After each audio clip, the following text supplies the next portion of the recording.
Episode number 7 of the Board Together Games podcast is brought to you by never-ending streams of family gatherings, doing all of your shopping for the holidays without ever entering a store, and listeners like you, thank you.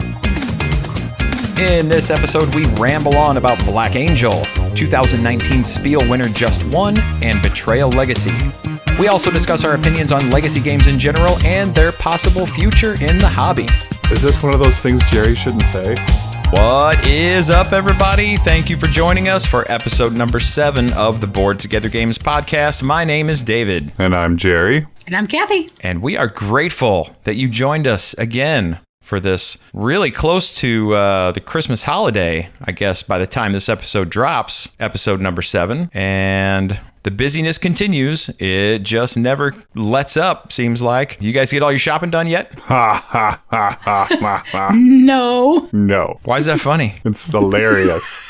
We have some things purchased, but for the most part, no. We are not done. Anywhere close. How about you, Kathy? Not even close. I have a couple things bought, but I am not finished. Yeah. And the other thing is, even though we've simplified Christmas, we now have a 4-gift Christmas that's built around the Nativity. Megan wrote a poem. It's all very beautiful. It's pretty awesome. Oh, wow. But it's wear, read, need, and there's one more. Oh, there's want. But anyway, they're all like the 3 wise men's gifts, and then the wear is also like the swaddling clothes that he was wrapped in. And she does that all in a poem. It's very beautiful. And the beautiful thing is, with 4 kids, definitely reduces our overall bill when they just have those, and they each get one Santa gift. So they get a Santa gift, those 4 things, and they know. And they've known since basically our oldest was 4 years old that that's the way our Christmas goes. So it's nice. That's cool. That's pretty cool. Yeah. Well, I think I've went into one store Nice. for Christmas shopping, and everything else was online. Yeah. Me too. And I think that's kind of how a lot of people do it these days, which, for a time I would have said that's never going to be me. I like, going and actually touching things and being able to pick things out and grab them. Yeah. But yeah, no, not this year. But it works out because we can get it done a little earlier than we would normally as well. So, we're just waiting for stuff to show up in the mail, and I got a couple items that we're making as gifts as opposed to purchasing that I got to finish as well. So Well, that's cool. Oh, neat. other than that, we're done. And I'm also getting fatter. I noticed this now. It's that time of year. It's that time of year where you can't go anywhere without there being cookies and chocolate and cake and pie and snacks and chips and just tables full of food to graze on. And Yeah. oh goodness. And I can't say no to it. I just can't. I've tried. It doesn't work. Am I alone? Is it just me? No. Oh, no. Definitely the time of the season. Not only that, but we're just basically taking a little hiatus. We got like 3 weeks to the beginning of the new year, and then we'll get back on the diet/exercise bandwagon. It's just too hard. I feel like I need to start before then, though. I need to Probably. I think it's the gatherings is what it is. It is the gatherings. This Christmas party and that work Christmas party and this gathering and this group of people and these friends over here and all this, and Yep. that's gonna hopefully be stopping here pretty soon. Luckily this year a lot of that stuff was early. Yeah. So I'm kind of hoping the 2 weeks leading up to Christmas are going to be quite a bit slower, a little more relaxed. All the shopping's going to be done, and I'll be able to just enjoy it. That's the plan. I love your positive naivete. It's wonderful. Exactly. What else you guys got going on? Well, since Christmas is right around the corner, obviously our lives are getting very busy. Mine is super busy. I feel like I have something going on almost every day in December. I've got parties, I've got events, I've got, like you said, work Christmas parties and this gathering and that gathering. It's just crazy. And I have the same problem as you, David. There's so much food and I just can't seem to resist it at all. Yeah. So well, and the thing is, it's not like I'm popular. I don't know anybody. It's just when you figure in all of our family, which is a big family, all of Karen's family, she's got a good sized family. Her mom is one of 8. My mom is one of 8. So there's just, it's just a lot. And then with work, and it's crazy. But, we get through it. It's these first world problems that we have. right. Yeah, no kidding. And this weekend for me was, I promised my wife, no matter what, that I would get the lights up, that we would bring down and I wish I was exaggerating, all 14 of her Christmas boxes. She got to choose from her 4 different trees. She's putting up 2 of them. All of this I find ridiculous, but I have to roll with it because, I love her. So, Yeah. but I went ahead and put the lights up this weekend. We got, I think it's 16 bags of leaves out of the front yard due to my beautiful, huge old oak in the front. Wow. So those are all cleaned up and we have everything out there. So done with that. And the other big thing for me is I've got finals next week. That's going to be tough, especially working and kids and everything else. But then I'll be done until I think it's like January 10th, which will be fantastic. Oh, that'll be a nice break. It will be. I feel like you have some sort of finals every other week. I don't know why that is. I have, well, so these are all compressed 8-week classes. And so like every 8 weeks I have finals and every 4 weeks I have midterms. And so Wow. you can just figure that out. You're one of them smart people. And then in between, we're compressing basically 2 or 3 weeks of work into a week. So I'm writing, I figured it up. My average this semester was I'm writing like 2,000 words a week. That is a lot. Yeah. You know what you should do? What? Is start a podcast because Yeah. that doesn't take any time at all. Hasn't been taking any time at all. No, it's so simple. Nothing else to do. That's great. Well, Jerry, I feel like I'm in a worse boat than you because you're putting up Christmas decorations, but my problem is I have not had time to put them up. I've been running so much, and like Dave said, the parties are all earlier this year. I feel Yeah. like I've gone to so many Christmas parties already. Usually I have my tree up by Thanksgiving, but this year I still don't have it up. I've been doing something every day of the weekends especially, and I just haven't had time. I'm going to have to do it hopefully tomorrow, but if I don't get it up soon, I may as well forget it. All I have up is the outside Christmas lights, and that was Yeah. done by a company. I didn't even do that. So, Well, then, yeah. Whew. That was the other problem. I was like, I'm going to put this off next week and then I'll be done with finals. No big deal. That leaves like 1 week before Christmas, and my poor kids, that's not fair to them. So oh, yeah. I sucked it up and put them up this weekend. Well, you didn't have too bad weather for it. No, it wasn't too bad. Yesterday was cold, which is when we did all the raking. But today, putting up the lights, it was, like 55 degrees or something. Yeah, that's not bad at all. Yeah. Yeah. Well, the only other thing going on with me, and I got to ask you, I know it's, again, we talk about first world problems, but I am going to ask you guys to pray for me on this one because we have a big event kind of coming up at my work, and it involves me doing a lot of lead up work for this event. And I'm going to be editing a bunch of videos, recording a bunch of videos, and I'm starting to feel the pressure. So I am not sure if I'm going to get it done on time. I love video editing. I absolutely love it, even though it is just a complete time suck. It's terrible how much time. I mean, because I'm a perfectionist kind of anyway. Yeah. So I tend to overdo those kind of things. So plus I have a normal job function that I'm supposed to be completing as well when I'm at work. This is kind of an additional thing that I put on my own plate. Good job for me. Way to go. So yeah, it looks like I might be bringing some work home, which is awesome right before Christmas. But so that's a thing that's happening. A little bit concerned about that. Maybe you should do a podcast. I think I should do a podcast. That would be awesome.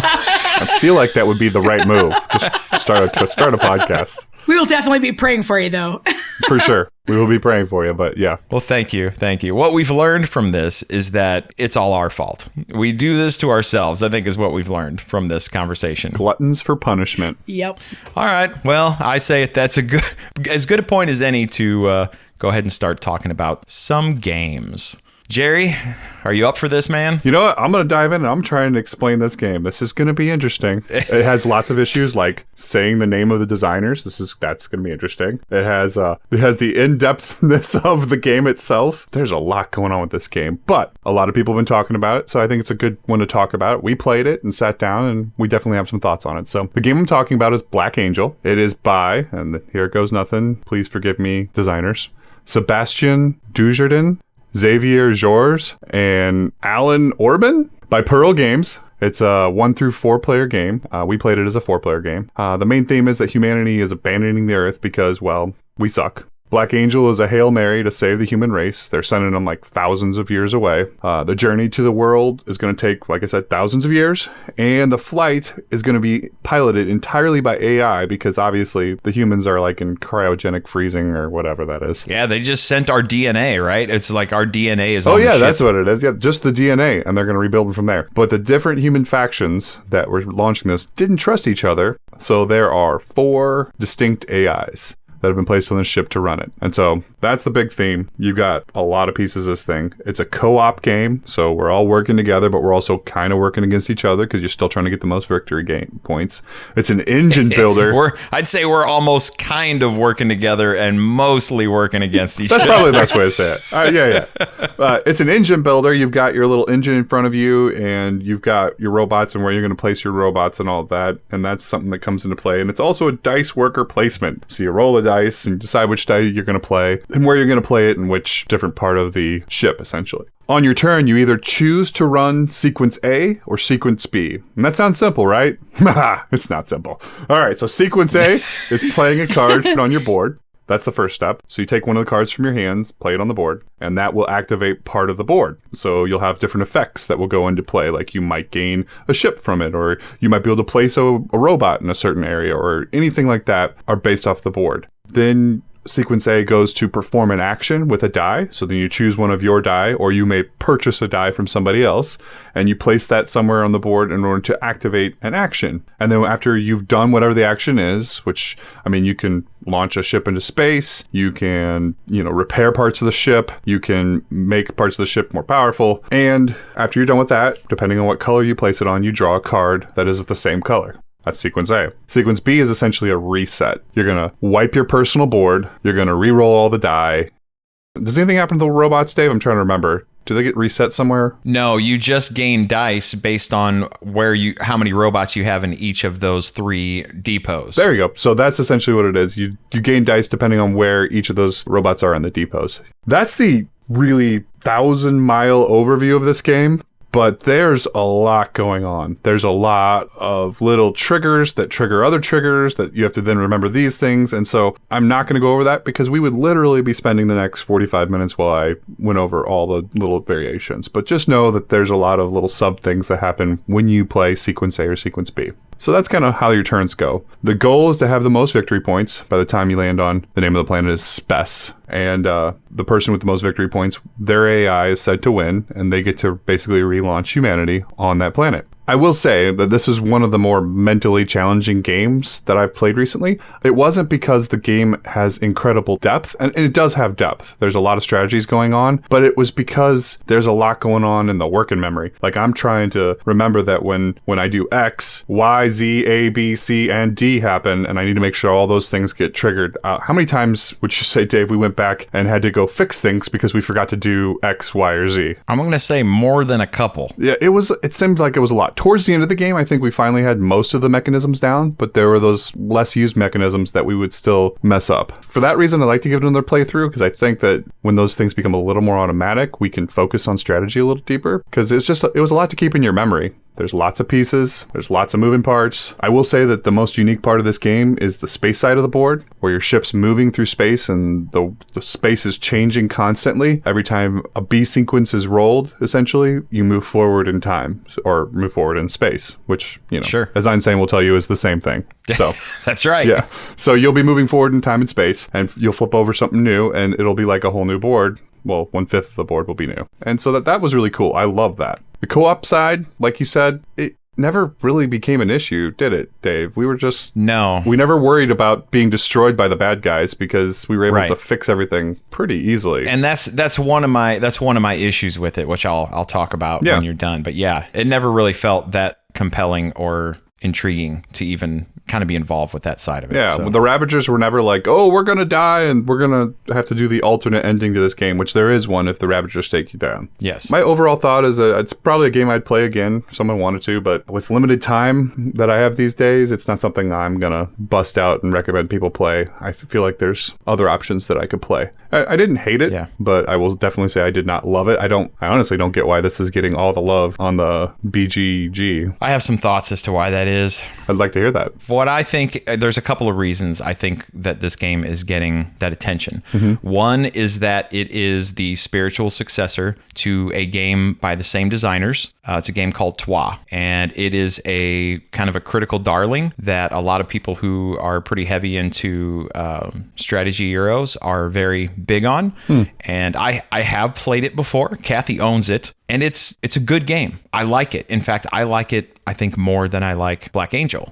And the reason for that is because it is a similar game. It has some of the same mechanisms, completely different theme, completely different. I mean, I can't even remember what the theme. It's like French Renaissance. Is that what it is, Kathy? I think so. Yeah. It's been a while since I played too, so I don't remember. It's something to do with France. It's French history, right? That's about much as I'm going to say about that. But some of the mechanisms are the same. In particular, the ability to purchase dice from other players and some other things, and it's more streamlined. First of all, the thing about Black Angel is that I can see the brilliance that went into the design of this thing. No doubt. I mean, it's epically brilliant the way, I mean, just all these things, these moving parts are working together. My problem is I feel like it's kind of really overdeveloped. I feel like there was too much put into it, and that it was, I don't know. And that's maybe not even right either, because I play other games that have just as many moving pieces, but they just seem to fit together better. And I think that's my biggest issue, because honestly, the way I looked at this and the way it felt to me is I was playing three completely different games. You had the main board, which is where your robots are and where they hang out in what oddly enough is called the break room. Yeah.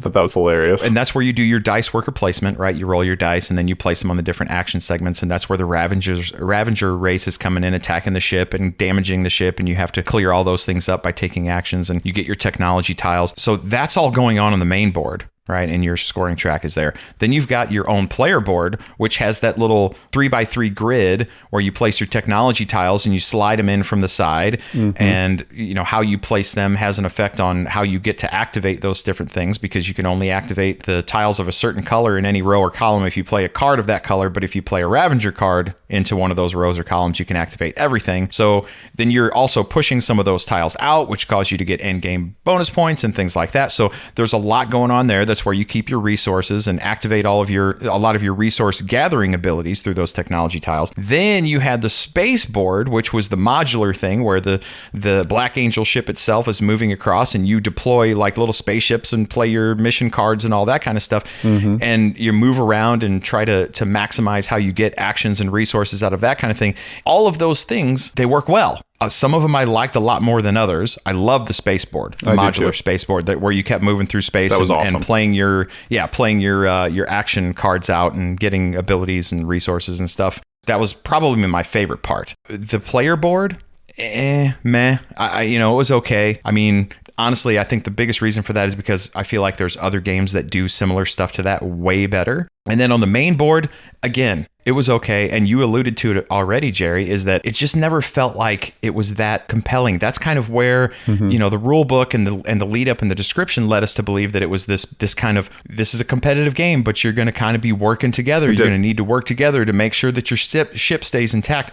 I never felt that. No. I never felt like that was something that was important or that I even really cared. The only time I even cared to do any of that kind of stuff is if I needed some debris or some rubble so I could manipulate dice or do that kind of stuff, Yeah. So outside of that, it was kind of a non-factor for me. And Jerry, I would agree with you that I do want to play this game again. It's not that I hated the game. I didn't hate it. I didn't hate it at all. I thought it was a good game. I just don't, like you said, I don't see, all of the crazy love that's being spread for this game. Confused by that. It just doesn't equate the amount of praise and love and accolades this game is getting compared to others that I would consider to be as good or even better that are just not really getting the same kind of attention. And one reason I think is just because of it, like I said, it being the spiritual successor. Yeah.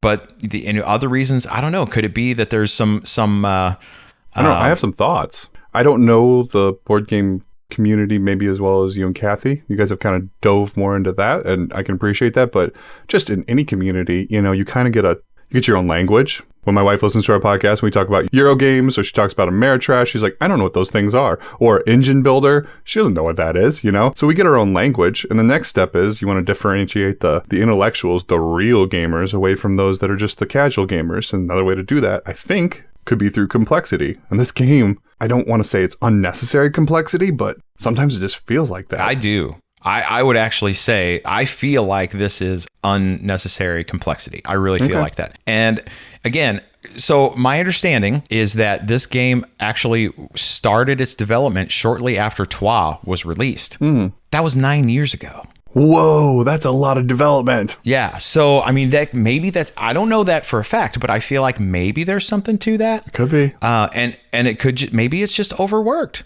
Kind of like an artist who overworks a painting, because a lot of art is just knowing when to say it's done. Yeah. Right? Yeah. Mm-hmm. And I feel like maybe it was done well before it actually got finished. Yeah. If that makes any sense. I'm trying to think of where you could cut it off. Like, you kind of need the middle board. I get that. Your own little personal technology board is really complicated, where you have to be able to use the right card. So they have a card mechanism built into that. And I guess they had that in the old game, right? Trois, you were saying. I've never played it. They did have a card mechanism in the old game. Okay. Yeah. You got the dice rolling, which is the same. It's a workman placement dice rolling. I get that. And I love the space thing. That's my favorite element. If you could figure out a way to do that with just a little bit of the technology board or something like that, I think that would make a really fun game. To me, it would be that personal player board that would be the thing that could go. I think so. I agree with you on that. Because the tiles are cool. That's great to try to get those tiles and build that 3x3 grid. But in this particular game, I just don't think it needs to be there. I can see that. To still have a good game. Now, obviously, that's going to take a lot more reworking. But, unfortunately, Kathy, you didn't get to play this one with us. I know you played Trois. But yeah, I honestly, when we played Trois, I think you'll remember, we liked it.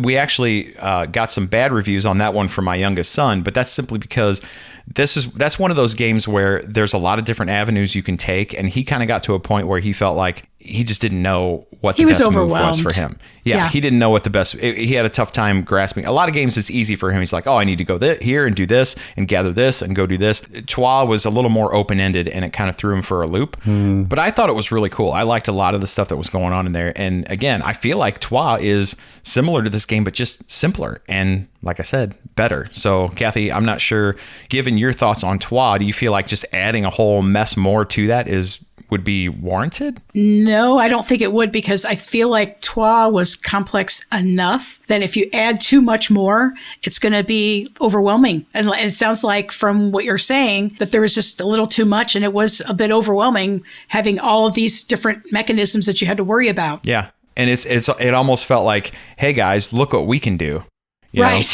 Well, that's great, but just because you can doesn't mean you should. Right. That's right. And unfortunately, I only got to play Trois, that one part of a game that we played, and I haven't had a chance to play it since, because since it was so complex and I typically play with you and Ryan, I never got a chance to bring it to table again. But I think it's something we might want to revisit maybe in the game group and just give it a try. Oh, I think so. I definitely think so. I'd love to. Here's something else you'll find interesting, Kathy, is the game that Black Angel actually gave me more of a feeling of, more so than Trois, was a game called Ulm. And you've played Ulm. Love Ulm. Yeah. So Ulm is a really cool mid-weight Eurogame, strategy game, where it has a lot of similar stuff. In fact, this game has a 3x3 grid, but instead of each player having their own on their own player board, it's communal. So one of the first thing you do on your turn is you have a bag that you draw a tile out of, and the tiles on this 3x3 grid represent actions that you are going to take on your turn.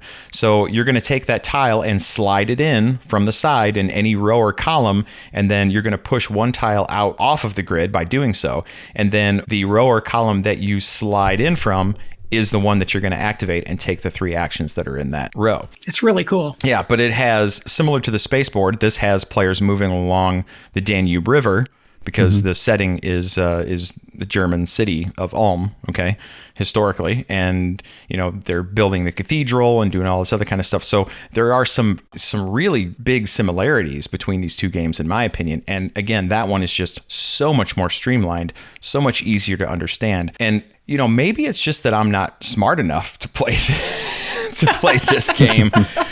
And maybe that's it. It is, as opposed to me saying, oh, it's overdeveloped and all. Maybe it's just me. Maybe I'm just not smart enough for this game. But I felt Ulm was just it's much more in my wheelhouse. Let's put it that way. So that's another one that we need to get to the table pretty soon. I would agree. How often do we say that on this podcast? I know, right? Have we ever said that? I don't think that there's any recording of us saying that. That's never been said. He's Can't prove it. He's denying it. So yeah, that was Black Angel. Game that's getting lots of love on BGG. A game that I did enjoy and I'd like to play again, though it's not one of my favorites by any stretch of the imagination. Black Angel. So a game that I've been getting a lot of play in lately is called Just One. I really enjoy this game. It's a great little co-op game. The designers are Ludwig Rowdy and Bruno Sauter. And it is done by Repos Production, and it's 3 to 7 players. There's really no theme to this game at all. It's just a really great party game. This is a cooperative game where you're trying to win as many cards as you can as a collective group. You're trying to give good clues in order to do so, but you have to be careful because if your clue's not unique enough, it could get your clue to be canceled out. So on your turn, you're drawing one of the 13 cards that are in the game, and you choose a number from 1 to 5. That number coincides with the word that's on the card that you'll have to be guessing. All the other players will then write a one-word clue to try to get you to say that word without consulting the group. Once they've all decided what their clue is, they're going to compare the responses and see if there's any duplicates. And if there's any discrepancies, then they're canceled out and you will not get to see those clues as the guesser. Then you review all the available clues and you try to guess the answer. If you guess correctly, you win that card as a group. If you guess incorrectly, you lose that card, but you also lose the next card as well. If you choose to pass, then you lose the current card only. The goal is to get as many of these 13 cards as possible. And the more that you win, the better your score is as a team. I thoroughly enjoy this game. It is a lot of fun, no matter what kind of group you're playing in, no matter how many you're playing. I do think that more people versus less makes it more interesting. It gives you more opportunities to get different clues, which could actually make it better or worse, depending on where they go with their one-word clues. But I think that this game is just a winner no matter what. I've played it in several different settings, and everybody really seems to like this game.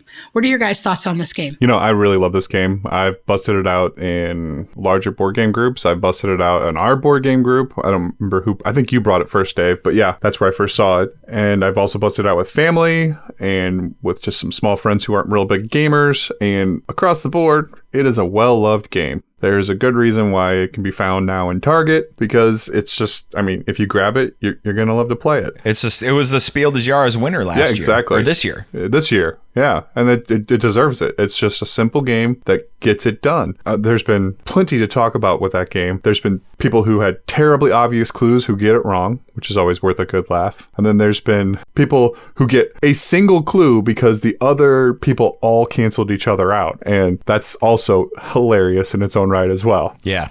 Yep. You get to see one word. Good luck, buddy. We had a situation yesterday where someone actually incorrectly saw what the word was and gave a completely different answer, a clue to the answer. Oh, that's not helpful. That is not helpful at all. I think the word was plier, and he thought it said pier.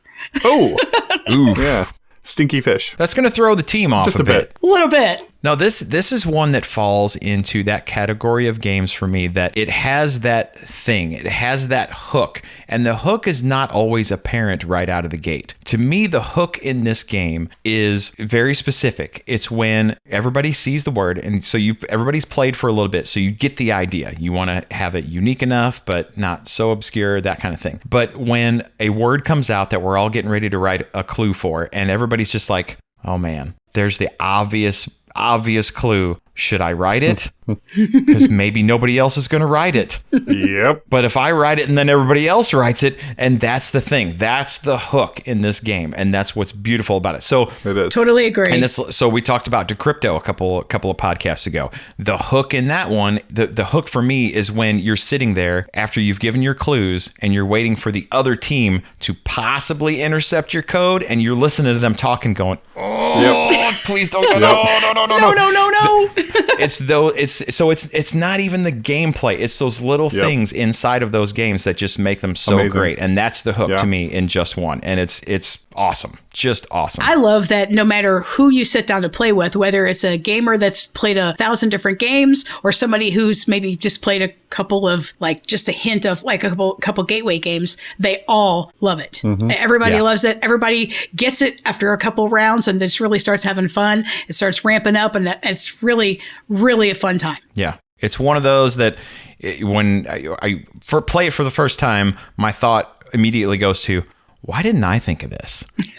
Yeah. It's so simple. It's so simple. So the only thing that I would add to this, and it's only a very personal small thing, is that I often play in a couples board game group that drops at 8. I don't know why this game has to be a 7-player game. Well, no, it doesn't. I feel like it could go to 8 just as easily. We play it with 8 all the time. Okay. It's all you have to do is the person who is guessing doesn't need one of the things. You just pass it around. And it doesn't break the game, right? No, not at all. Right. No, you just have them hold up the card and say what word, and then once they do, just set it down face down, and you're good. Fair enough. Easy enough. Yeah. Yeah. No, that makes good sense. Because in fact, you could probably break it and go even higher if you just wanted to use like a second set, pen and paper, or you know what I mean, pen and paper or something like that. Honestly, if you got a second set, you could do that too. Yeah. Well, that's true. That's true. And the game is cheap enough. You kind of could. You could. Yeah. Yeah, and you could make it, I guess, 14. That'd be insanity. I think that would be. I feel like at 14, you'd have a ton of cancels. Just a ton of cancels. But you know what? You also probably have more uniques as well. You probably would. So maybe it breaks the game in that way, is that you're getting too many clues. If you get too many clues that are too diverse, it could actually make an adverse effect to your ability to guess, Well, too. that's true, too. Okay, now I want to try it. All right, so you bring your set. Next time we have like 14 people, I'll bring my set. We combine them. I'll do you one better. We all 3 own this game. We'll play out with 21. Let's play 21. Which means some people will never be the guesser, because 13 is the... Oh. If you'd have to either up the card amount from beyond 13, or some people wouldn't get a chance to guess. You could do a once around. Like, everybody gets once, and that's the end of the game. You could. Yeah. Yep. So play 21 cards. Everybody gets a turn. Yep. Would it go too long? I don't know. I don't know. We usually play multiple games I was anyway. going to say, we play multiple times, so I don't think so. Well, the other thing is everybody writing can take a little while, but I guess that wouldn't be sped up. No, I don't think it would take longer in the individual round gameplay either. So it would just be the number of people playing. Yeah, I think so. Number of cards. We should try it. We should try it. You know, I think we should. This is for science. We need to find out these things. These are the burning questions that gamers have that need to be answered. How does it break the game? Can we break the game? That should be our new segment, Breaking the Game. I don't have time to play games, much less figure out how to break them. Oh, gosh. Okay, well, that was a really cool game called Just One. And finally, I am going to talk about a game that all 3 of us have been playing lately, and that is Betrayal Legacy. Betrayal Legacy is designed by a bunch of people, including Mr. Rob Davio, kind of Mr. Legacy himself. It is published by Avalon Hill, and it is for 3 to 5 players. And in this game, players are cast as members of different generational families who are attached in some weird, sick way to this particular property, this house, and it spans the whole campaign spans the course of multiple centuries. Players are apparently looking to find answers inside this property, or house we'll call it, and discovering nothing but death and deception and destruction along the way. This is, at its core, a dice-chucking, roll-to-resolve, Ameritrashy, heavily themed legacy game in which players will play multiple sessions of the game with similar mechanisms, while certain aspects of the game will change over time and from game to game. The goal is, honestly, I don't know what the goal is in this game other than to survive. I think that's kind of the overall theme, is just to survive, right? And if you've never played a Betrayal game before, the core of this game is called the Haunt. So every time you play, you're going to reach a point in the game when the haunt is triggered, which will reveal the goal of the current game. And this goal could turn out to be a one versus many type of a scenario. It could end up being a cooperative type of scenario, or it could be an every man for themselves or every player for themselves kind of scenario. This game is very thematic, and it is very, very dark. So on your turn, you have some options. You can always move your character in or outside the property or the house as far as your movement speed will allow you to go. And you might stop on certain places and discover different rooms that will trigger you gaining items or events or different omens. And omens are the thing that will typically trigger the haunt in the game. Will always trigger the haunt. And then you can typically do any other type of action once on your turn, like attacking or searching or drinking or eating or jumping. And these actions and these options will change as the game and the campaign progress and as you gain items and events that are in the given playthrough. And as I said earlier, the win condition is going to change depending on the playthrough and what the haunt tells you for that particular session. Complete the given goal and you win. Sort of. Now, I don't normally mind playing through a game that has a dark or occultish theme. But I got to be honest, this one kind of bothers me. I mean, it really goes out of its way, as really all the Betrayal games do. The Betrayal at Baldur's Gate and the original Betrayal at House on the Hill, they all do this. They all just kind of go out of their way to be graphic, gross, descriptively violent, satanic, hateful. And some might say that I'm being a little too sensitive, but that's just kind of what I think. So full disclosure, we've actually not finished this campaign yet. And Kathy, you've not played all of the sessions with us, and that's one thing that I actually do like about this game, is that you can drop players in and out. It's not as big of a deal as it is in some other legacy games. True. We do have, what do we have, 3 or 4 more sessions to go? I think it was 3 or 4. You're right. I don't know exactly. Yeah. And we are going to finish it. I will say this, though. If not for the fact that we decided a while ago to make sure that we finish this game, I probably wouldn't otherwise be playing it. It's not that I don't enjoy playing it, and I don't mind the randomness in a game like this. I don't mind the silliness that can come from it. The wide variation from haunt to haunt can be really actually kind of interesting, and I like trying to build my character's stats, and I like gaining the abilities and the items. But I do, honestly, I have to seriously give myself a mental checkout when it comes to this game, because I feel like the designers obviously want players to get into the spirit of this game, pun intended, but I can't do it. I cannot do it. In fact, there's been a couple of times where this game actually tells you to do something that we simply won't do because it goes against our values. Like, what was that one? What was that one thing? It was to treat the wheel, or whatever that thing was called. Try not to be too spoilery. Yeah, but it was basically, you had to, this one component of the game, you had to treat it. You should never throw it around. You must always place it gently. You should never touch the inside of it. Like trying to make it all occultish, like it had some sort of spiritual value. Yeah. And the first thing I did after we ripped it open was I threw it onto the table and made sure that we... Because I'm not doing that crap. That's just crap. Well, and it was telling us to do like incantations and stuff. I'm like, no, I'm not doing that. I won't. I will not do that. Yep. So that kind of stuff bothers me. And it's because of this that I'm not, honestly, I'm having fun with the game, but I'm not getting much out of it. I guess if that makes any sense. Yeah. I want to be able to get into a setting in a game and immerse myself in what I'm doing and what's going on. But because I won't do it here, I feel like that makes the game suffer for me. Interesting. You mentioned the Baldur's Gate one, but that's the one that I've never had any squeamishness or squishiness about, because that's, I don't know, it's a different world, and I know what D&D is about, and I know that there is the, the dragon cult, the occult-ish edge to it, but I can also just separate that out and just say that's one step removed. The stuff like Betrayal, the original, that stuff takes place, in quote-unquote our world. So that is spiritual stuff that, you're right, I have to step back from. But I do ask you, you don't have a problem with Mysterium. Where's the difference here? Well, that's not exactly true. That is the one thing that I don't like about Mysterium. Is that I don't care for the fact that we are playing as a ghost. I just slough off all that stuff off. I feel like, okay, so you're a ghost, yeah, whatever. You're just you're just somebody who can't talk, and you're giving us clues to try to get us to solve this mystery. That's just kind of how I look at it. You pull the theme out and just look at the mechanisms of how we're playing the game. Yes. And I feel like Mysterium absolutely still works with that being the case. And with Betrayal at Baldur's Gate, you're right. I feel like that it is a step removed from it, because you are in this obviously fantasy world, but I feel like they did go out of their way to bring more out of that kind of stuff into that game as well, because it got super violent and it got very occult in some things. And I'm like, well, why are they even doing that? This isn't even appropriate, I don't think, for the setting per se in this particular version of the game. So yeah, the whole thing just kind of throws me off, and I don't know. I feel like there is an audience for that, obviously, but it's not me. I can tell you that. Kathy, I know you didn't really care for this game much at all either, because it's not your cup of tea to begin with, but what are your overall opinions on this? Yeah, you're kind of right. So I came into the game a little bit after you played, I don't remember how many, but at least Probably 5 3 or or 4 6 sessions. Yeah, something like that.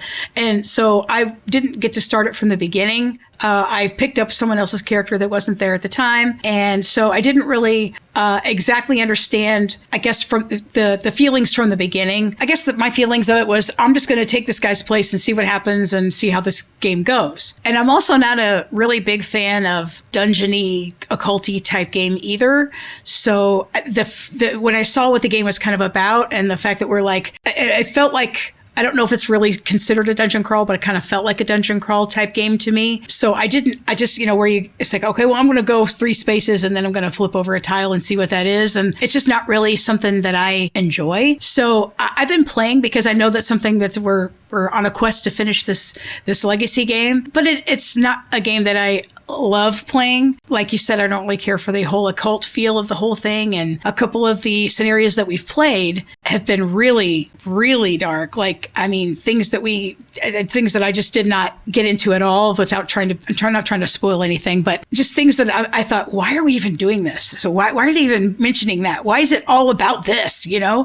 So, yeah, it's okay. I don't hate the game. I do, like Dave said, I enjoyed seeing when the hunt happens, what it's going to look like, whether it's going to be a co-op or who's going to be the traitor and what's going to happen. And so that part of it is kind of interesting for me. So that's the one part that kind of intrigues me and keeps me kind of focused in on the game. However, the total feel of the game and the theme of the game is just, it's lost on me. It's not something I enjoy. Yeah, it's that haunt part of it, and it's also the group dynamic. So I like the group dynamic that we have when we play the game because we have fun, yes, right? As a group. We do.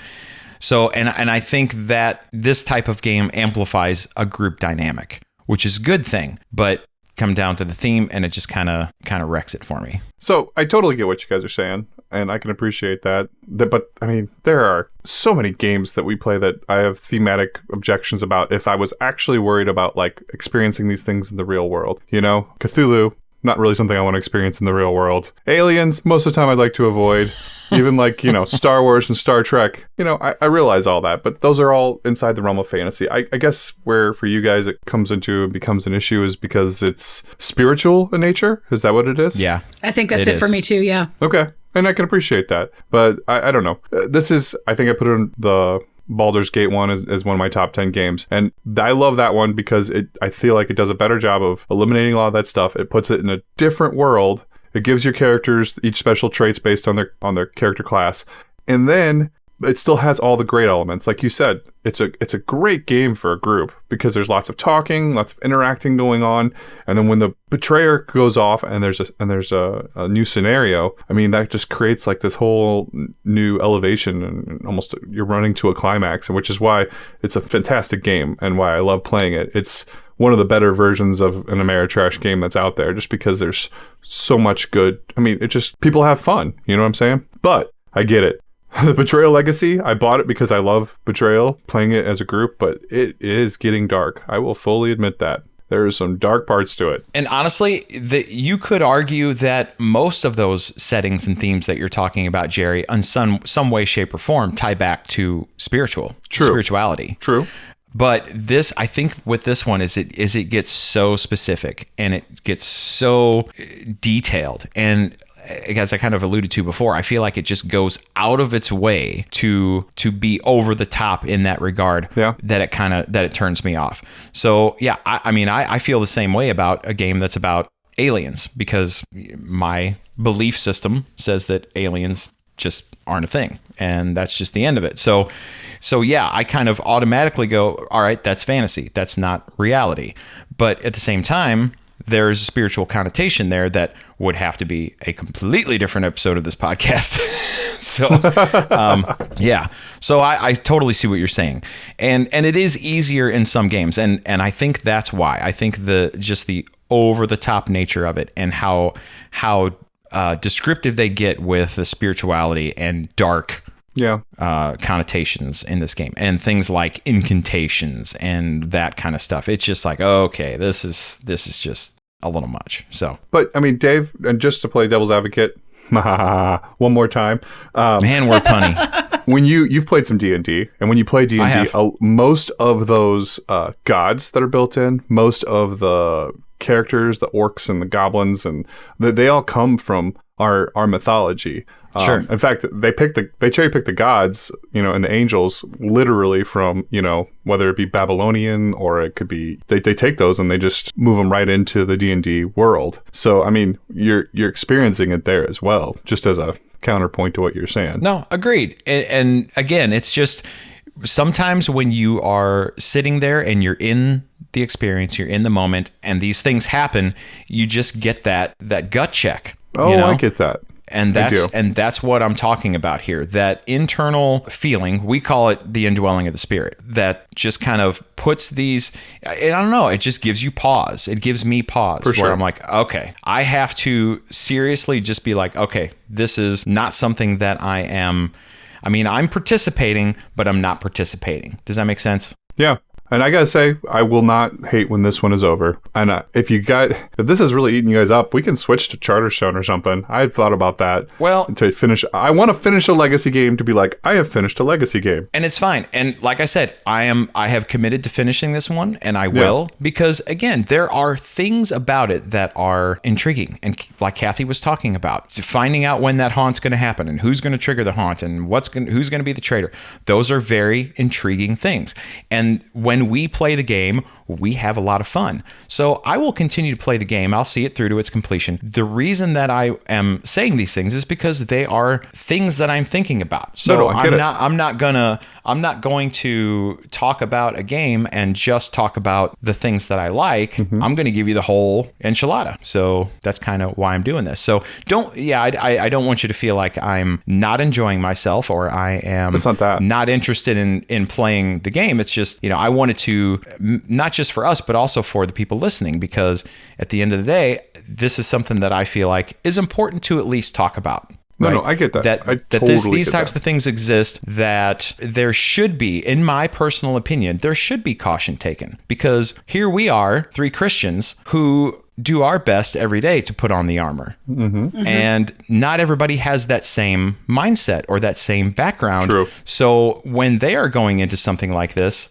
that they're not prepared in that way. Yeah. So that's why I felt like it was something that was important to talk about. No, I totally get that. And I can appreciate that. But at the same time, I offer that because, Paul talks about us. We should never do something that might cause another Christian to stumble, to fall. Sure. Right. And so if it's eating mm-hmm. you up inside, like I get those little things where I'm like, ooh, they're really stepping in it, Yeah. They really shouldn't be, and they're really, where are they going with this crap, And I kind of laugh it off. But if it's something that is, messing with your spirit, then, it's something we might want to just quit playing. And you're not going to hear a word from me for it, because, like I said, Paul, one of the things I always, if something makes another Christian stumble, then I will not do it. Is essentially what he says, my paraphrase. But he's talking about meat, eating, sacrificial meat that was sacrificed to Zeus. He's like, you can absolutely do it, but if it makes your brother, think that you're now worshiping Zeus, and thus he needs to go back and start worshiping Zeus, then don't do it. Right. And don't do it in front of him, because that's going to be a tripping block for your brother. Right. No, mm-hmm. I think if this were a situation where it weren't bothering me, then we might need to stop playing.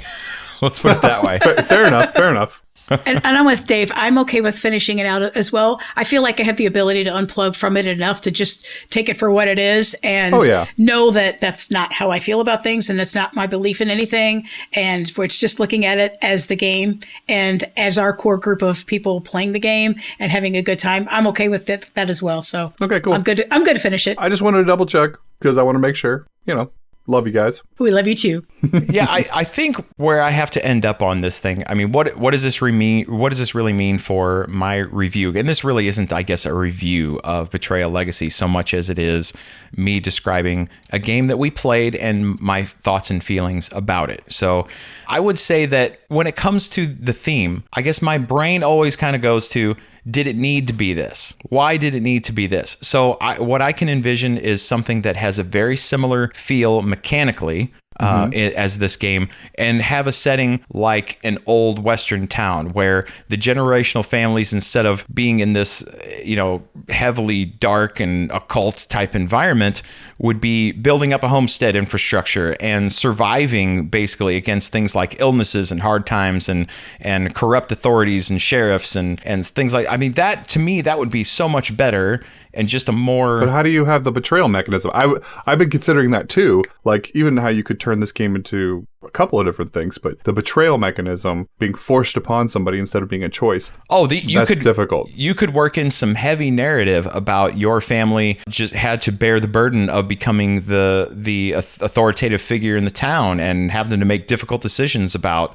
law enforcement and other... The other players are, I don't know, gangsters. Just who knows? I mean, there's a lot of ways I feel like you could go with it, with not a whole lot of effort. And sometimes it feels like a lot of games take this really dark approach when I feel like they don't really need to as much. So that's a lot of talk about the thematic nature of this game, but we didn't talk a whole lot about, and on purpose, we didn't talk a whole lot about the legacy side of this game. So anybody who's into board games at all, by this point, you should know what a legacy game is and what it's about. So that leads us into our topic for this podcast, and that is quite simply legacy games. Dun, dun, dun. What do we think of them? And really, that's it. What do we think of them? So here we go. And I'll start off, I guess, with Betrayal Legacy, in addition to a few others, kind of clumping them all together at this point. In my opinion, I think Betrayal Legacy, as well as a couple of others that I've played, like Charterstone and Pandemic Legacy, have taught me something. And that is, shocker, I don't really like legacy games. It took me a while to get there, but, the more I have played them, the more I realize I'm just not a huge fan. Yeah. So... here's the thing. I agree. Kathy and I started playing Pandemic Legacy Season 1 with her husband and my son. And geez, how long ago did we start that? Oh, gosh. Long time ago. Yeah. We're still not done. We're still not done. I think as far as the game is concerned, and I don't think this is much of a spoiler anymore, we're in September of this campaign. And we're probably never going to finish it. Would you agree? I would agree. Nope. It just kind of burnt on me. And here's the real funny one. Jerry, you and I are in a campaign of Charterstone, are we not? We are. Kathy, you and I are in a campaign of Charterstone, are we not? We are. They're not the same campaign. And I haven't finished either of them. No. Yeah. And I think you said you're about in the same spot on both of them, right? Yeah, it's real close. Yeah. It's real close to being about the same amount of progression through each of those campaigns. And when it comes to Betrayal, we are going to finish it. And I think the only reason is because we made that commitment to each other that we are going to finish it. And yep.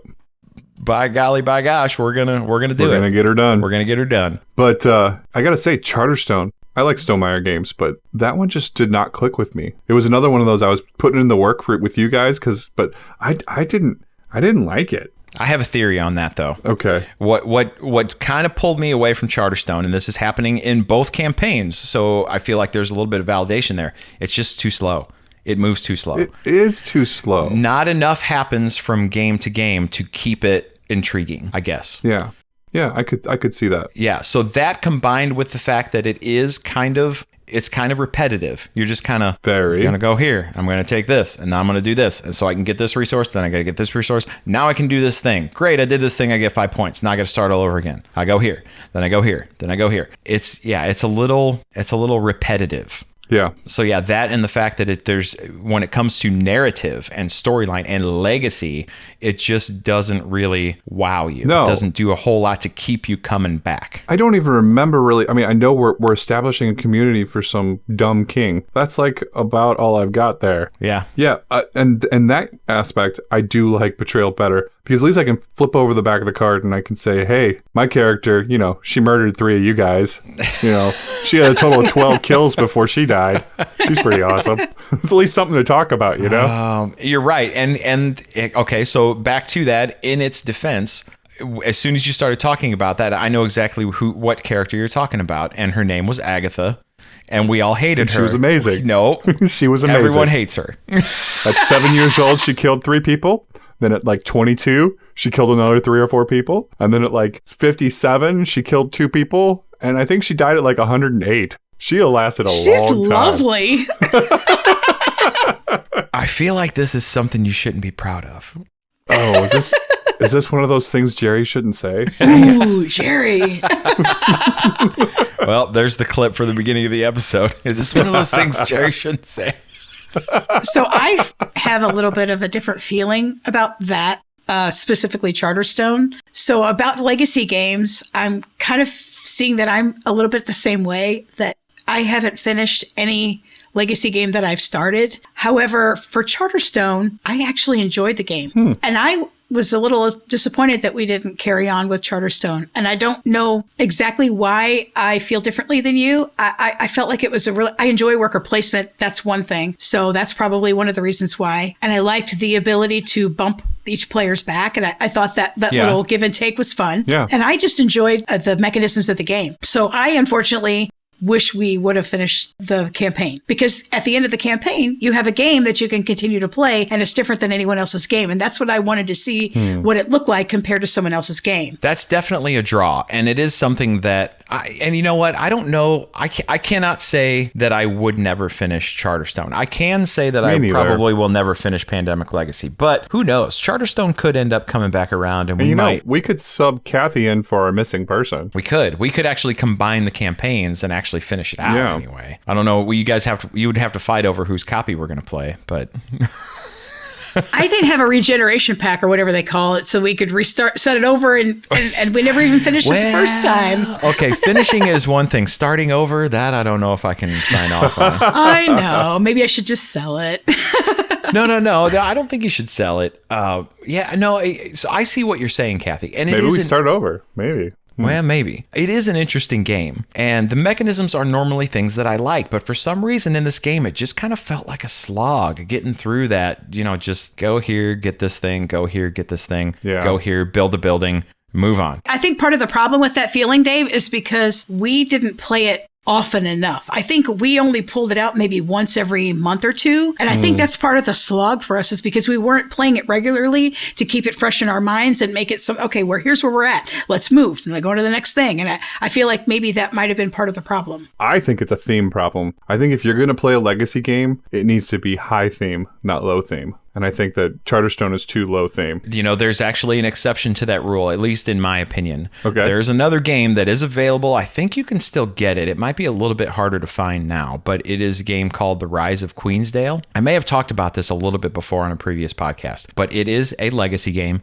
It is designed by Inca and Marcus Brand, who are, holy cow, probably my favorite designers on the market today. They have done... I like them a lot too. Oh my goodness, they've done so much stuff. So much stuff. And the variety of, it's not like they do a bunch of Euro games. They do Euro strategy games. They do the whole line of the Exit the Game series is them. Oh, wow. They have done some really great family style games. They just runs the whole gamut. So they did this legacy game. Holy cow, they did a legacy game. And I believe they're a married couple. The Rise of Queensdale is, to me, highly underrated. It barely got talked about. It was a little bit of a flash in the pan there for a month or two, and then people just quit talking about it. I have finished that game. My son and I played that game 2 players, and that helped because the games went quicker because we only had 2 players. But we played that thing front to back, and we had a blast. It was an incredible game, and it's not that much different from Charterstone. In fact, the storyline is kind of similar.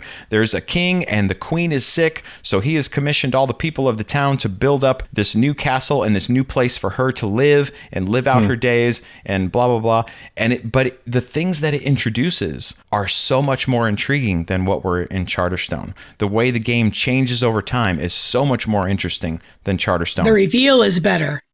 It is. We had so much fun with it. Ryan beat me. We played, wow. I think we ended up playing, it'll vary. You'll play anywhere from like 14 to maybe 20 different games of this, different sessions to get from start to finish. And at the very end, he beat me by 1 turn. On the last turn, he ended up getting to the finish line because it's a race to a certain number of points every session. He beat me in the last one by 1 turn. If I'd had 1 more turn, I would have got there, but he beat me. So he won the whole campaign. So that's how, if that's any indication as to how tight the game was the whole way, it was great. Fantastic. I'm not going to say a whole lot more about it because it will be a little spoilery if you want to play it. But if you're interested in something like that and you like, especially if you liked Charterstone, you got to try Rise of Queensdale. So that, to me, that's the exception. And there was right there very little. It wasn't Ameritrashy. It was very European, German style strategy board game, but with the legacy components put into it, and it was great. So I feel like it can be done. It's just, I think, harder to do. It's definitely more of an ask, but I don't think it's impossible because to me it's already been done. That was the proof right there. So you guys not having played it certainly wouldn't be able to speak to it, but honestly, I would recommend it to anybody who likes Legacy or likes strategy games or both. You know, if you like both, then boy, definitely. Is your copy resettable? It is not. Bummer. It is done. And also, I had a question about that. If you go through and you bust through one of these games, let's just say Rise of Queensdale, and then you play again, does that give you an unfair advantage in knowing if you go left, this happens, if you go right, this happens? That was my next question. It does. I think it does give you an advantage, but honestly, I think what it does is it would incentivize you to purposefully go the way that you didn't go before, just to see what happens. If you're the kind of person who is curious and doesn't just like to win. Oh, because I don't like to win. You know that. No, I know you hate it. We've talked about that multiple times this podcast, that you're just a big loser. So, yeah. Well, whether or not I'm a loser or whether or not I like to win are not necessarily the same thing. That's very true. You know, the other downside of a legacy game is that you're looking at it and it seems exciting, and it may even be something you'd love to play. Like, I enjoy playing Betrayal, but when it comes right down to it, you play 10, 12, 14 sessions, it's a time suck. It is. And especially these days when we've got serious games we're almost always wanting to play, but then we've also, in this case, we made a commitment. We're going to finish a legacy game. So we're like, well, let's bust out Betrayal. And as the game's been expanding, it's taking us longer to get through it. It used to be 45 minutes to an hour. We'd bust through a session and no problem. These last couple times, it's been like an hour and a half or 2 hours to get through a session. So that's definitely a downside to a legacy game, because I want to be playing some other games that, you know, that Kathy has or that Dave has or that I have that we want to get to the table. Yeah. Kathy, what do you think? I agree with you completely, because there's so many games on my shelf that I have not had a chance to open up and bring to table at all, that some of them have been on my shelf for months.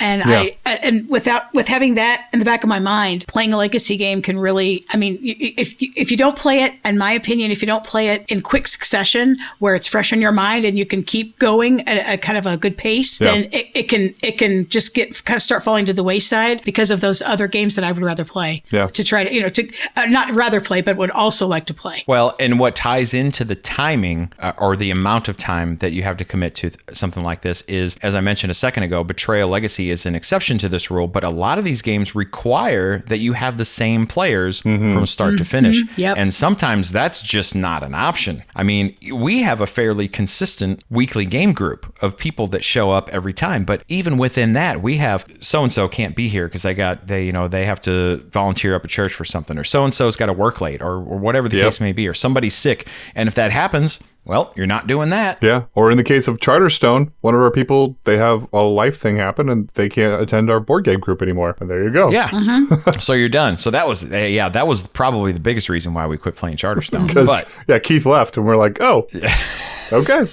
I guess we're done with Charterstone. No more Charterstone. So yeah, to me, those things are detractors from the legacy genre, as opposed to when you contrast it with the what seems to be love that is coming from the rest of the community. Although, what I've been noticing, and part of the reason why I wanted to talk about this, is I do feel like the legacy thing is already starting to kind of go the way of the dodo. You know, there are more coming out. There are some more that have been announced, but you would think the way that it was being talked about a year ago, that every other game would be a legacy game. Yeah. And we're just not seeing that. So I think some of what we're saying, the things that we are bringing up right now that are detractors from this genre, are not necessarily only being felt by us. I feel like there's a lot of other agreement in the community for these types of things. So now, having said that, they can be just an amazing experience. And what I've said time and time again, for me, gaming is about the experiences, not just thematically, but socially. And insert item here, right? Of why I love playing board games. So that's kind of where I'm at on the whole legacy thing. If you would ask me if I'd ever play another legacy game, I think it would have to really be something special for me to commit to saying, yep, let's play that. We're going to play it. We're going to finish it front to back. Yeah. I don't even know what that would look like, but I guess I'll know it when I see it. One thing to add to that, games like Chronicles of Crime, they have a campaign style, and I don't hate that because it lets you have a different variation of the game. It lets the game expand. It can even tell a small story, but you don't feel locked into the depth of a legacy game. Or having the same players too. Yeah. Or having the same players. Yeah, that too. Yeah, it gives you a start and a finish. It kind of gives you these bookends on these different little segments of the game where you can kind of go ahead and put it away for a little while. Yeah. And you're not necessarily ripping things up and that kind of thing either, but I think that's okay. Yeah. And honestly, I think that's where things are going, Jerry. I love that idea. Yeah, I think more of the industry is trending toward a campaign style of game. And what's really weird is now that kind of tells me that a game like Time Stories was ahead of its time because that was more of a campaign style game. And then after that came all these legacy games, and they're like, oh, people were like, oh, Time Stories is old news. I'm past that. I'm beyond that. And now we're starting to see more of that kind of stuff come back into the fold. So I've always been a huge Time Stories fan, even though that one can get kind of dark sometimes too. But yeah, I love Time Stories. And what are some other good campaign games out there? You put Space Base.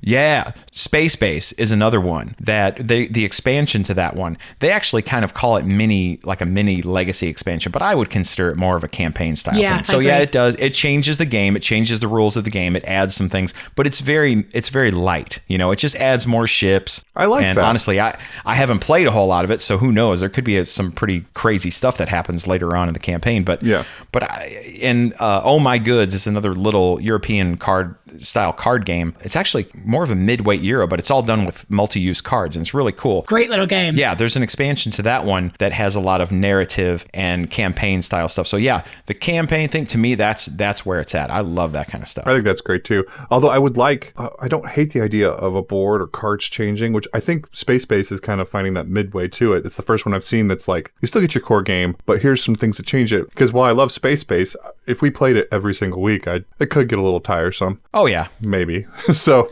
but if you throw in the expansion, which is that one like called Pluto, the Rise of Pluto or something like that, or the emergence of Shy Pluto, it's something real convoluted like that. It's ridiculous. But yeah, that one with just some minor edits, maybe you throw a couple cards away, you add a bunch of other cards in, that changes the game up minorly, but still gives you something fresh to explore. I love that. That's great. I'm with you on that. And I feel like with something like that, you can stop and not play it again for a couple months and come back and be able to pick back up on it and not feel like you're completely lost. Where absolutely with some of these bigger sprawling legacy games, if you put it down for a while, you come back to it, you're like, where were we? What were we doing? We're in hell right now? What?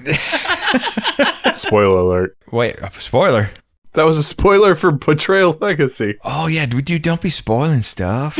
I'm sorry. No, it's all right. Go ahead and spoil it. It's a crappy game anyway. Oh, stop it. No, I'm kidding. No, when we look to the back of those cards, you're going to look at it. You're going to remember that Agatha destroyed you guys and that we fought the bed knobs and broomsticks, and we're going to laugh about it. We're going to have a good time laughing about it. Those are the things that I remember, and that's why, as I continually said, I don't hate the game. Yeah. There's a lot of things that it does dark. that I really like. Super dark. Yeah, it's just super dark. Super dark. Walls bleeding dark. So basically, I'm realizing that at the end of the day, I just much prefer a one and done style of gameplay for the most part, as a general rule. So you set up a game, you discover the goal, you do your best to reach or accomplish that goal together or separately, and then you accomplish that goal more efficiently or less efficiently, or you do it as a team, and then you move on to something else. And I feel like that's just working better for me, at least at this point in my life. And I enjoy that more. So I guess the best way to put this is, as a very wise woman once said, when it comes to legacy games, ain't nobody got time for that. Oh, hey, Jerry, did you hear that there was a update from Jamie Stegmaier with Tapestry? The rules for some of the civilizations, they actually, I believe it was 8 of them. He made some adjustments to them to kind of answer people saying that there was a lot of variation where there's like 8 of them that are very unbalanced and like way easier to play and gives an advantage. That he's done some adjustments to some of them so that you can, so that they're a little more evened out. So he's interesting. Update on BGG. Yeah. Yeah, I'll have to check that out because I know that they were literally tracking the results. Those that wanted to voluntarily do so on the Facebook group, there was like an Excel sheet that would track the results of each of the games, total scores, what civilization was played. And I think the point of that was to find imbalances in the different civilizations since, no matter how good you play test a game, until you get it out there and get literally thousands of plays. Get the masses playing it, right? Yeah, you're not going to be able to catch all the imbalance, especially a game as complicated as that, which, there's a complicated game that I love and would love to play again. So yeah, you can update your rules and of your civilizations. I will have to definitely do that. I'm going to download that. I will play that game again as soon as you get your copy updated. Me too.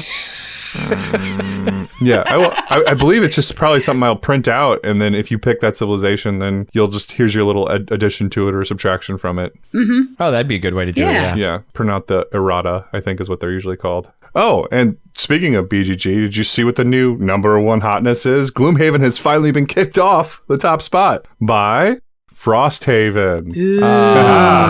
Yeah, it's the apparently the expansion. It looks like it's due out 2021, so it's already like number 1 in the hotness, which is kind of ridiculous. That was a surprise to 0 people. 0.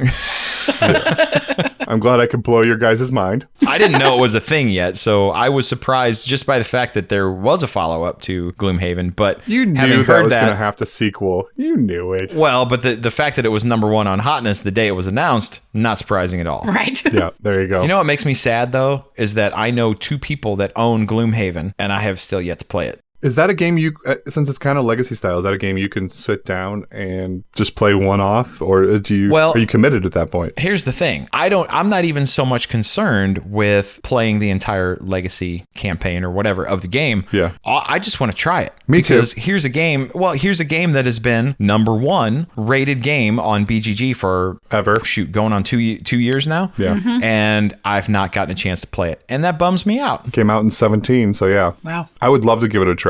Maybe someday. From there, you got the Tainted Grail, apparently is number 2 now. Gloomhaven, and then Terraforming Mars. Terraforming Lars? Lars, yes. Yep, Terraforming the Lars. Why would we want to terraform Lars? You know what why. did he ever do? You know why. Tar and feather Lars. Poor Lars. What'd he ever do to you? Who's Lars? I didn't say terraforming. I said tar and feather Lars. I'm fine with that. Okay. It's a new game. It's a new hotness. Tar and feather Lars. That's amazing, though, isn't it? That Terraforming Mars is still on the hot list. And we've played that, and I thought it's a good game, but wow, to be up that high. The other one that blows my mind is the FFG game, Marvel Champions. It kind of makes me want to try it. Mm-hmm. It's number 6. Yeah, I've heard good things about it, but again, that's one that if I was in a situation and somebody had said, hey, you want to try this? Absolutely. Count me in. There you go. But it is not something that it's something that I would run and buy. You're not going to seek it out, yeah. Yeah, I get that. Yeah. Although Wingspan's up there, that's great. Champions of Midgard, heard good things about that. Tapestry's up there. Three Kingdoms Redux. Well, speaking of Wingspan, there are people in our industry, right? Like us having a podcast puts us in some sort of industry insiders club. We totally are. You have no idea. Yeah, I heard another podcast the other day talking about how Wingspan, in their opinion, was one of those games that is going to continue to be available in 20 to 30 years. Mm-hmm. And one of the main reasons for that is because of the crossover success that it has had, because of the theme. The theme. I know. I mean, with this, the birdwatching community, the Audubon Society, they've all latched onto this thing. Oh yeah, there's like birdwatching stores that have picked up the game to sell in their store because it's a bird theme. It's crazy. And they just dropped the European, so that's interesting. Yeah, the European expansion is out. So many birds. Yeah. What's the airspeed velocity of unladen swallow? European or African? Blue, no yellow. All I know is most of them are just going to crap on my car. So what do I care? Right? That's the truth. Preach it, brother. They all poop the same.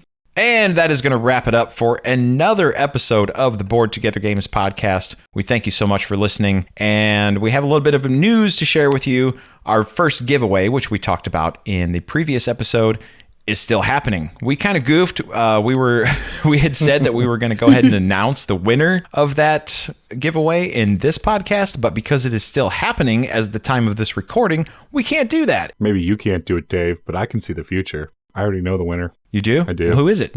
No. That will You're not influence what happened. Don't you know anything about time travel? If I tell you who it is, that influences what happens, and thus we will not be. It's going to become a self-fulfilling prophecy. Exactly. Or something? No, actually, it'll probably mess the whole thing up because then you'll have other people come. Yeah, you can't do that. He's going to rip a hole in the space-time continuum. It will, literally. Oh, okay. I mean, just like happened yesterday. Then so please don't say anything. Yes. Then I will not. Thank you. Oh. All right. Well, Kathy, before I get myself in trouble, go ahead and give everybody else the rest of our contact information. All right. If you would like to contact us on social media, our Facebook is @board2gether. Also on Twitter, it is @board2gether. You can also contact us on our BGG Guild, which is number 3625, called Board Together Games. We also have a website, boardtogethergames.com. Our email address is boardtogethergames, all spelled out, @gmail.com. And if you would please subscribe to our podcast, we would really appreciate it. And also, if you'd like to share with your friends, that would be very helpful to our podcast as well. And the best way to help us is to give us a 5-star rating. We would definitely appreciate that. So have a very happy Christmas. We hope to see you again right around the new year. And as always, if you're bored together, Board together. I said it right.